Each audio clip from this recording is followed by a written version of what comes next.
नमस्कार दोस्तों। आज मैं हरियाणा प्रदेश के एक बहुत ही महान संत की जीवनी आपके सामने प्रस्तुत कर रहा हूँ। ये अद्वैत वेदांता के पूरे भारत में ही नहीं, पूरे विश्व में बहुत ही बड़े विद्वान जो हैं समझे जाते हैं।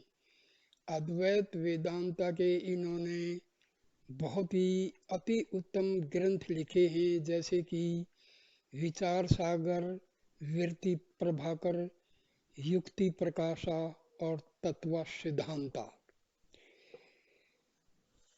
महात्मा निश्चल दास का जन्म 1791 में गांव किडहल्ली, जो कि भद्रगढ़ और खरखौदा के बीच में पड़ता है, एक दैया जाट गोत के घर में इनका जन्म हुआ था। बचपन से ही इनका जो रुझान था वो परमात्मा की तरफ था और ये पढ़ाई वगैरह में बहुत ही होनहार थे। संस्कृत पढ़ने की इनकी बहुत ही तीव्र इच्छा थी, लेकिन सबसे बड़ी समस्या क्या थी कि उन दिनों में संस्कृत का जो अध्ययन था वो केवल ब्राह्मणों को ही मुनासिब था। अब निश्चल दास जो है एक जाट परिवार में पैदा हुए थे, तो इनके सामने बहुत बड़ी समस्या थी, लेकिन इनका दृढ़ निश्चय था कि मुझे संस्कृत की शिक्षा प्राप्त करनी है, ताकि मैं संस्कृत के जो वेद शास्त्र और अद्वैत वेदांता के जो जो बड़े बड़े शास्त्र मैं उनको पढ़ पाऊँ। तो धनाना गांव के एक दूसरे साधु थे, उनके साथ मिलके ये दिल्ली में गए और वहाँ पर इन्होंने जो है अपना कुछ शुरू कर किया अध्यात्म का। ये दादू पंथ के संत थे और ठाकुर देशराज ने जाट इतिहास में इनके बारे में लिखा है कि महात्मा निश्चल दास जी महात्मा तो थे ही, साथ ही वे संस्कृत के उच्च विद्वान भी थे। वे वेदांती थे। वेदांत पर की उनकी टीका बहुत प्रसिद्ध है। कहा जाता है जब संस्कृत पढ़ने के लिए वे काशी जा रहे थे तो उन्हें बड़ी कठिनाई उठानी पड़ी। वहाँ ब्राह्मणों के लिए शिक्षा संबंधी विशेष सुविधाएं हैं। निश्चल दास जी का दृढ़ निश्चय था कि वे संस्कृत पढ़ें। आखिर उन्हें अपने को जाट के बजाय ब्राह्मण बताना पड़ा। उन्होंने काशी में सारे शास्त्रों का अध्ययन किया। जब संस्कृत के प्रकांड पंडित हुए तो आपने राजस्थान में अपने सिद्धांतों का प्रचार आरंभ किया। दादू पंथ का राजस्थान में विशेष जोर है। बूंदी के महाराज राम सिंह जी ने महात्मा निश्चल दास को अपने यहाँ बुलाकर अपने यहाँ के विद्वानों से शास्त्रार्थ कराया और इसमें निश्चल दास की जो थी विजय हुई।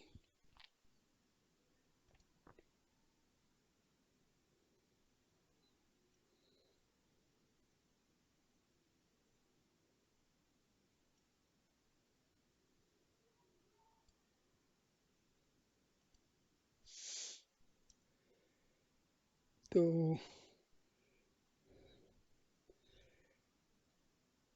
दादू पंथ का राजस्थान में विशेष जोर है। बूंदी के महाराज राम सिंह ने महात्मा निश्चल दास जी को अपने यहाँ बुलाकर अपने यहाँ के विद्वानों से शास्त्रार्थ कराया। निश्चल दास की विजय हुई। बूंदी दरबार में दिन में भी दादू संतों के कहने से मशालें जला करती थी। महात्मा निश्चल दास जी ने उस पाखंड को हटवाया।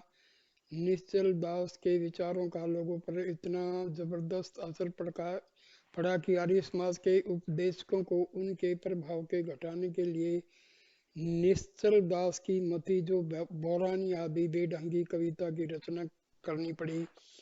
उनके समकालीन लोगों ने संस्कृत का बृहस्पति कहा करते थे।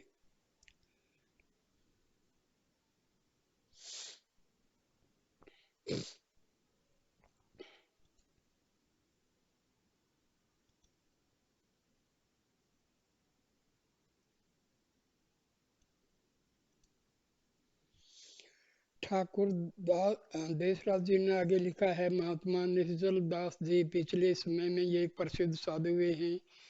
यह वेदांती थे, शास्त्रों की इन्होंने धूम मचा दी थी। उनका लिखा हुआ विचार चंद्रिका ग्रंथ वेदांत का अपूर्व ग्रंथ समझा जाता है। बूंदी के महाराज ने उनकी विद्वता की प्रशंसा सुनकर बूंदी बुलाया और वहां दादू पंथ के पंडितों से शास्त्र करा, जिसमें ये विजय हुए। अपने समय के ऐसे प्रकांड विद्वान थे कि लोगों ने बृहस्पति का अवतार कहा करते थे।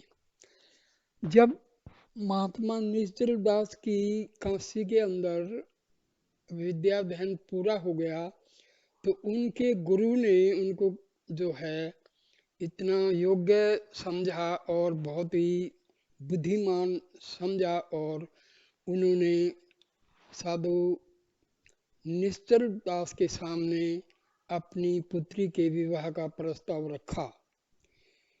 अब पहले तो साधु निश्चल दास ने इधर उधर की बातें करके बात टालने की सोची, परंतु अंत में गुरु का उद्देश्य जो है दृढ़ जान करके उन्होंने सच बताना समझा कि हे गुरुदेव, मैंने आपके सामने झूठ बोला था, मैं ब्राह्मण नहीं हूँ, मैं तो एक जाट घराने में पैदा हुआ हूँ। तो उनके गुरु ने जो है उनको बहुत ही मतलब गुरु बहुत ही नाराज हुए और उन्होंने उनको शाप दे दिया था। तो इस प्रकार ये जो महात्मा थे, इन्होंने अपने जो ग्रंथ लिखे हैं उनमें अद्वैत वेदांत की जो व्याख्या की है वो आदि शंकराचार्य के बराबर समझी जाती है। आज देश विदेश की कोई भी आप लाइब्रेरी में देखेंगे तो उनके ये जो ग्रंथ है वृत्ति प्रभाकर और विचार सागर, तत्व सिद्धांत, ये सब आपको मिल जाएंगे। पूरे विश्व में प्रसिद्ध है। लेकिन देखो दुख की बात है कि हमारे हरियाणा के जो लोग हैं वो इनके नाम तक भी नहीं जानते हैं। बहुत दुख की बात है। वो सपना चौधरी को जान लेंगे, सहवाग को जान लेंगे, विजेंद्र सिंह को जान लेंगे, हैं? अरे लेकिन इतने बड़े जो विश्व में, सिर्फ इंडिया में नहीं पूरे विश्व में प्रसिद्ध हैं और जिन्होंने ऐसे ऐसे ग्रंथ लिखे हैं जो पूरे विश्व में जिनकी धूम मची हुई है, उनके बारे में कोई जानता भी नहीं है। चलो दोस्तों, ये जो वीडियो बनाया है मैंने आपके लिए बनाया है और इनको ज़्यादा से ज़्यादा लोगों तक पहुंचाइए कृपा करके, और मेरी जो चैनल है उसको सब्सक्राइब कीजिए। धन्यवाद।